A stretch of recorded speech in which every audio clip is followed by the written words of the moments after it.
L'autre grand remplacement s'appelle ChatGPT. Une intelligence artificielle qui réussit l'examen du barreau en rivalisant avec les meilleures copies, c'est aujourd'hui possible.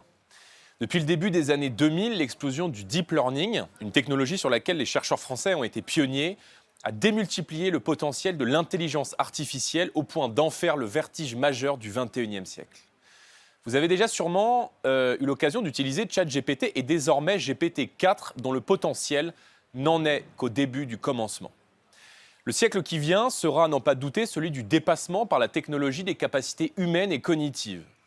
Rédaction de livres ou de discours, programmation, résolution d'équations infiniment complexes, puissance de calcul en génétique du cancer qu'aucun cancérologue ne pourra jamais atteindre.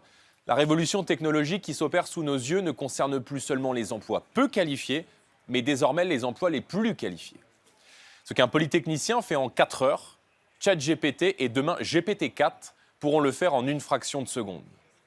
La classe politique semble dépassée par ces évolutions et peu en prennent réellement la mesure. Pourtant, l'intelligence artificielle nous place devant d'immenses défis. Le premier d'entre eux est celui de notre souveraineté. L'Union européenne prévoit d'investir 1 milliard d'euros par an dans l'intelligence artificielle, mais c'est une goutte d'eau dans l'océan quand on sait que le budget annuel de recherche d'Amazon est de 40 milliards de dollars ou celui de Google de 27 milliards de dollars. Obsédée par la réglementation plutôt que par l'investissement, l'Union européenne se prive d'une politique offensive qui lui permettrait d'engager la bataille technologique. Lorsque les États-Unis inventent une nouvelle technologie, la Chine la copie et au mieux l'Europe la régule. Mais cette impuissance n'est pas une fatalité.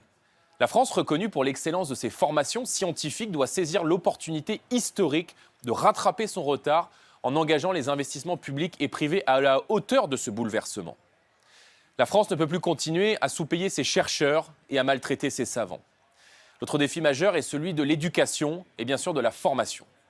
Plutôt que d'y développer l'idéologie woke, propre et chère à nos élites, il faut adapter l'école à l'économie de la connaissance et sensibiliser dès le plus jeune âge aux enjeux posés par l'intelligence artificielle. Il y a urgence à agir si nous ne voulons pas devenir les somnambules du XXIe siècle, parce qu'elle est une grande puissance, phare du monde et de l'Europe. La France le peut, la France le doit.